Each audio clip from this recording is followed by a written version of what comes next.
Hello and welcome to this episode of I Don't Know Jack About Parenting, where today I'm going to talk about how your perfectionism is killing your kids. So the big question is this: how are parents like us, who don't have a manual, who are doing the best we can, who feel as though we aren't enough, how are we going to raise healthy, happy children who we are proud of and still keep our sanity in that process? That's the question, and this podcast will give you the answers. My name is Ryan Roy, and welcome to I Don't Know Jack About Parenting, a podcast for parents who are being real with themselves. Hey, welcome back to this episode of I Don't Know Jack About Parenting, where today I'm going to be talking about how your perfectionism is killing your kids. It's killing or stifling their creativity. When we tell children there's only one way to do something, we lose the opportunity for their own creativity to come through. And what springs this on is we're doing a little bit of painting in the house. And my 7-year-old is like, "Dad, can I help?" And my immediate thought, and I'm sure some of your thoughts are, it's going to drip on the floor. He's going to hit the baseboards. He's going to leave drips everywhere. And this is what we do as parents, right? I want the walls to look perfect if I'm going to put aside a couple days to get this space prepped and painted. But at the same time, I want my kids to want to paint when they're old enough to really be able to do it. And if I don't allow them that opportunity when they're really interested, they're probably gonna be like, "No, you said I couldn't do it because I would get paint on the floor, I'd get it on the baseboards, or I would not do it right." And if we share those things with the kids, that's exactly what's going to happen when the opportunity arises. They're going to think that they're not good enough, or when they felt confident to do it, that we didn't feel they were good enough. So what do? Roll up those sleeves, handed him a paintbrush or a roller, whichever he wanted in the moment, and said, "Let's go to town." I profusely thanked him for wanting to help me paint. So we painted a hallway, and was it perfect? Absolutely not. Did he make some mistakes? Absolutely. But you may have heard me. See, I don't know jack about parenting, but something I've said in a previous one, I think my mom knew a little something about parenting. And she used to always say, mistakes are good as long as we learn from them. So as he was holding the brush wrong or pushing into the bristles as opposed to downwards, he was like pushing the paintbrush up while it was facing up instead of pulling it down. And I got to teach him. I got to coach him. I got to empower him to do it the right way. And it was actually a lot of fun. When we went the next day into the space, my office space that we were painting, he has these huge walls that are empty. And I said, when you dip the paint, there's a lot of paint at first. So what you want to do is you just want to kind of get it on the wall without it dripping. So like this, and I dip it, I make a big C. And he's like, you just made a C. I said, I think you need to write the rest of your name on the wall as big as you can. He's like, really? I was like, yeah, I think that would be awesome. So he proceeded to write his name and his brother's name on the next wall. And the next wall is really long. It's the length of the room. Then the cat's name. Then he writes mommy. Then he writes daddy. And he's like, "What do you think of my art, Dad?" I said, "I think it's awesome." And he's like, "This painting thing is really fun." And I said, "Well, I don't want you to mess with your art, but around your art, like below it and above it, until we have to fill it in. Can you get the roller now? And can you roll some paint on?" "Yeah, I get to use the roller?" "Yeah, you get to use the roller." So what happens in our mind is we create all these problems, and it's everybody. And we know that things take 2 and 3 times the amount of time when the kids are involved. But they're going to take half the time when the kids are involved, when they're teenagers, because they've done it. And they know it takes time. And there's other things they want to do. And it's going to become their duty, right, to help in the household. The other thing that comes to mind when it comes to perfectionism is the little ones. When the parents are trying to have them color within the lines.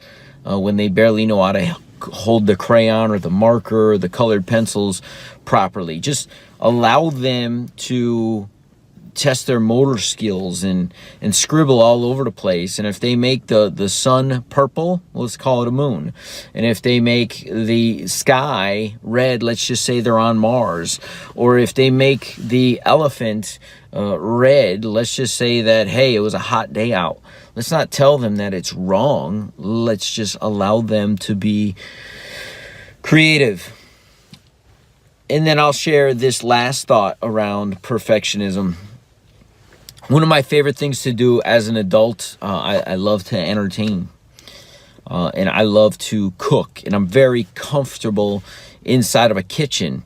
And when I think about why that is, it's because at a very young age, some of my earliest memories, my mom would have me in the kitchen as she's cooking. We had a large family, and most particularly around the holidays, I picture myself peeling garlic, right, before they had the big stuff at Costco in the bag or ready to go. My mom would have me peel pounds of garlic. She said it allowed me to stay focused and sit still and to get something accomplished.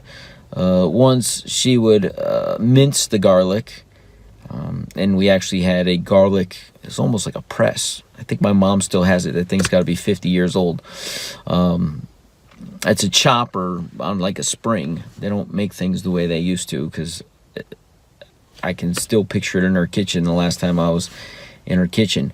And anyway, once she would chop the garlic, and as I got about 5 or 6, she allowed me to chop the garlic with these super sharp blades. She had confidence in me. I had confidence being in a kitchen, and really, unless you made a huge mistake or just put your hand underneath it, you couldn't hurt yourself. Then I remember her making the meat and mixing the meat, and my hands going inside the meat, making meatballs like a meatloaf, and the eggs and the Parmesan and the garlic and the parsley and just the breadcrumbs. And then she would say, hey, you got to roll the meatballs. And those are some of my earliest memories. So when I see someone uncomfortable in a kitchen, I know that they just didn't have those opportunities that I had as a child for whatever reason. I enjoy being comfortable in a kitchen. I enjoy and cherish those things my mother empowered me to do. There isn't a lot of fear around a lot of things around the house that I have, simply because my mom would have me paint at a young age. My kids, the little one will get there. He's not quite there yet. The older one, since he was 5, maybe even 4, he could get me the ingredients. But at this point, with the exception of him placing things in the oven because of the heat, he can bake brownies. He could bake cookies. He can follow directions off the back of this stuff, simply because he's done it 1,000 times at this point. And there's no perfection. Each and every time he makes a mess. Each and every time he's licking the bowl. Each and every time when he's making brownies, there's chocolate all over his face, and there's bound to find a chocolate chip on the floor or oil spilled somewhere. But at the end of the day, he's having fun. He had fun painting the last few days. And if I'm not conscious, if you're not conscious, listen, I don't know jack about parenting, but if we don't have a level of consciousness to know that our thoughts will lead us into, hey, I want to get this done. I live a busy life, and these things need to get done efficiently. He helped me for 2 hours yesterday paint. 2 hours that I got to talk to him. I got to hear him laugh. I got to mess with him. I got to say, hey, I'm just going to X you out when I X'd out his name. He's like, what? The more time I get to spend like that quality, the better. And it was all in laughter and fun. Did I have to go around and fix a lot of mistakes and drips? Yep. Was it worth every last moment of it? Yes. So be careful of being a perfectionist, because you're going to kill your kids' creativity. And the last thing you want to create is or disrupt is their creativity. Because what we want children to do, I don't know about you, but I know I want this for my kids. I want them to dream. And if they can't even paint because somebody told them they can't, or they can't roll meatballs because somebody told them they couldn't, or because they draw a little bit outside the lines or a different color, how are they supposed to dream and aspire to the great things that they can become if we won't allow them to do those very simple tasks? And if they make a mistake, guess what? Like a wise woman once told me, you just learn from them. We'll see you in the next episode of I Don't Know Jack About Parenting. Do you want to be the dad you wish you had? If so, go get my free book, Be the Dad You Wish You Had, at BeTheDadYouWishYouHad.com. Inside, you'll find my most effective 40 tips to quickly and easily transform yourself into the ideal dad. Go to BeTheDadYouWishYouHad.com now and get it while it's free.